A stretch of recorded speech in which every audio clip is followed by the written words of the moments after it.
गोरखपुर फैजाबाद स्नातक निर्वाचन का आज मतगणना का काम गोरखपुर विश्वविद्यालय के वाणिज्य भवन में शुरू हो चुका है। सुबह 8 बजे से ये प्रक्रिया शुरू कर दी गई है।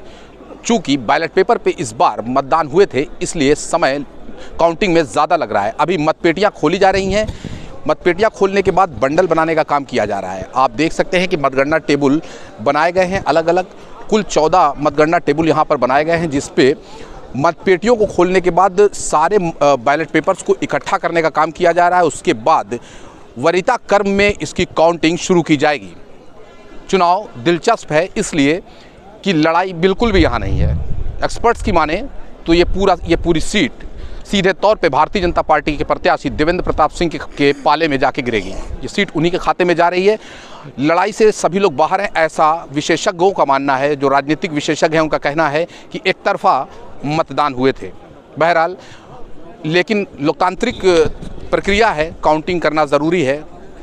काउंटिंग शुरू होगी, धीरे धीरे रुझान आने शुरू होंगे। उसके बाद पता चलेगा कि कौन आगे है और कौन पीछे।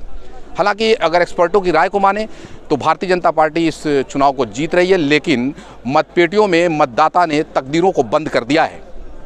अब मतपेटियाँ खुलेंगी तो सबकी कयास और उम्मीदों पर एक पैमाना तय हो जाएगा और ये मान लिया जाएगा कि क्या सही था जो एक्सपर्ट्स राय दे रहे थे। हमारे साथ यहाँ पर कुछ विशेषज्ञ हैं, एक्सपर्ट हैं, जो काफ़ी दिनों से राजनीति को बहुत ही करीब से देखते आ रहे हैं। वरिष्ठ पत्रकार हैं दीपक श्रीवास्तव जी, जो लगातार ऐसे कई चुनाव को लगातार कवरेज करते रहे, प्रत्याशियों को बहुत करीब से देखा है, समझा है उन्होंने।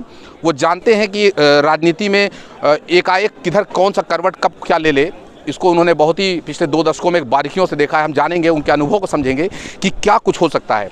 दीपक जी, जिस तरीके से राजनीतिक एक्सपर्ट्स का कहना है कि भारतीय जनता पार्टी इस चुनाव को जीत चुकी है, जी आपको क्या लगता है? देखिए, ये जो चुनाव है रशाद जी, ये चुनाव इसलिए अपने आप में अलग है क्योंकि मतदाता जो स्नातक मतदाता होते हैं उनको रजिस्टर्ड कराने का काम पार्टियाँ करती हैं। समाजवादी पार्टी के भी लोगों ने काम किया, उनके जो लोग थे जो स्नातक थे उन्होंने वोटर लिस्ट में नाम शामिल कराया। लेकिन बीजेपी ने इसके लिए खास तैयारियां की थी। जब मतदाता सूची प्रकाशित होती है उसके 3 से 4 महीना पहले ही बीजेपी ने ग्रास रूट लेवल पर जो इनके बूथ लेवल के कार्यकर्ता हैं उनको ये जिम्मेदारी दी थी कि उनके क्षेत्र में जो भी स्नातक मतदाता हैं जो बीजेपी से जुड़ाव रखते हैं उनकी एक लिस्ट बनाई जाए, उनके घर तक जाया जाए, उनके जो भी डॉक्यूमेंट्स हैं जो इस चुनाव में मतदाता बनने के लिए लगते हैं उसको लिया जाए और उनको कहीं जाना ना पड़े। उनकी सारी व्यवस्थाएं वो जो कार्यकर्ता थे उन्होंने खुद किया और उनको एक मतदाता के रूप में दर्ज कराया। 2,48,000 मतदाता हैं 17 जिलों में। अगर हम पूरे चुनाव की अगर बात करें गोरखपुर फैजाबाद खंड स्नातक की, और जिस हिसाब से इस बार पोलिंग हुई है 1,08,000 लोगों ने पोल किया है। तो पोलिंग पिछले चुनाव से अगर हम कंपेरिजन करें, इसके पहले जो एमएलसी चुनाव हुए थे उससे 10% कम हुआ है। पिछले चुनाव में लगभग 53% मतदान हुआ था। तो मतदाता जो, और सबसे बड़ी बात आप देखें, गोरखपुर जो सेंटर माना जाता है इन 17 जिलों का, यहाँ पे कम लोग निकले मतदान करने के लिए। ग्रामीण इलाकों में खासतौर पे दूसरे जो छोटे ज़िले हैं वहाँ पे मतदाता ज़्यादा निकल करके आए। तो कुल मिला के अगर देखें तो एक जो रुझान है वो बीजेपी की तरफ जाते दिख रहा है, क्योंकि बीजेपी के साथ जो टीम होती है वो पूरे मनोयोग से काम करती है और एक ऐसी पार्टी है जो 365 दिन काम करती है चुनाव को लेकर के। और इस बार समाजवादी पार्टी के लिए प्रतिष्ठा की बात इस बार की है क्योंकि 5 सीटें जहाँ पे शिक्षक और स्नातक 2 जो चुनाव हो रहे हैं वहाँ पे इन 5 सीटों में अगर एक सीट भी समाजवादी पार्टी नहीं जीत पाई, उसके सामने दिक्कत यह है कि जो विधान परिषद में नेता प्रतिपक्ष की कुर्सी होती है उसको पाने के लिए 10 सीट होने चाहिए। अच्छा, आपने भारतीय जनता पार्टी के कार्डर की बात की। बेशक वो बहुत अच्छे ढंग से रणनीति तैयार करते हैं, बूथ लेवल पे काम होता है, लेकिन एक बहुत बड़ा यहाँ पे सवाल ये उठता है कि क्या योगी आदित्यनाथ का असर इस चुनाव पे नहीं है? खुद गोरखपुर ज़िले के हैं और ये माना जाता है कि मंदिर से आशीर्वाद प्राप्त व्यक्ति ही जीत के परचम को लहराता है। तो आपको नहीं लगता कि योगी जी के चेहरे पे सारे वोट हो रहे हैं?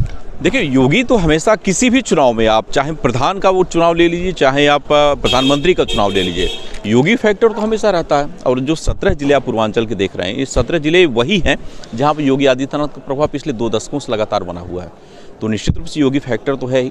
साथ ही तमाम जो विकास की योजनाएं थी उनको भी बीजेपी ने भुनाने की कोशिश की। स्नातकों के रोज़गार की बात जो तमाम योगी आदित्यनाथ खुद कहते चले आ रहे हैं कि प्रदेश में उनके द्वारा योजनाएं दी जा रही हैं ताकि रोज़गार मिले, तो वो भी एक बड़ा मुद्दा था। और इस बीच आपने देखा होगा कि रामचरितमानस को लेकर के जो विवाद शुरू हुआ वो इसी चुनाव के दरमियान आपने देखा होगा शुरू हुआ। एक जो मतदाताओं में जिस तरह से स्वामी प्रसाद मौर्य के बयान आए, जिस तरह से अखिलेश यादव ने उसको सपोर्ट किया, तो उसका भी कहीं न कहीं असर। आप मानते हैं खामियाजा रामचरितमानस पे दिए गए विवादित बयान का खामियाजा इस एमएलसी चुनाव में भुगतना पड़ेगा लोगों को? बिल्कुल, समाजवादी पार्टी के लिए ये जो बयान आया था वो इस चुनाव में थोड़ा सा कहीं न कहीं दिक्कत होगा। और अगर आप प्रत्याशियों की भी बात करते हैं तो देखिए, समाजवादी पार्टी से जो प्रत्याशी हैं वो इस इलाके के लिए अननोन चेहरे हैं, पहली बार वो अभी इस चुनाव में आए हैं। देवेंद्र सिंह 3 बार जीत चुके हैं, 2 बार सपा से, 1 बार बीजेपी से और फिर बीजेपी से आ रहे हैं। शिक्षकों के बीच में, स्नातकों के बीच में देवेंद्र प्रताप सिंह का नाम काफ़ी चर्चित है और वो ऐसे व्यक्ति के रूप में जाने जाते हैं कि जिस पार्टी में रहते हैं उस पार्टी के खिलाफ भी अगर उनको कुछ गलत लगता है तो वो विरोध कर देते हैं। सपा के साथ भी उन्होंने ऐसा ही किया था जब वो सपा में थे, एमएलसी थे। तो निश्चित रूप से पलड़ा अगर हम देखें तो 19-20 का नहीं, हम 5 और 15 की बात अगर करें तो ये बेहतर होगा। तो आपने वरिष्ठ पत्रकार हैं दीपक श्रीवास्तव जी की बहुत ही पॉइंट टू पॉइंट इन्होंने समझाने की कोशिश की कि किस तरीके से बीजेपी इस सीट को ले जाने में कामयाब होगी। इन्होंने बताया कि भारतीय जनता पार्टी के लोग कार्डर पे काम करते हैं, बूथ लेवल पे काम करते हैं, यानी चुनाव की जो रणनीति तैयार की गई, जो जंग थी और जंग में जो मोहरे और सिपाहियों को खड़ा किया गया, वो मजबूती से अपना काम कर रहे थे। रशाद लारी, गोरखपुर।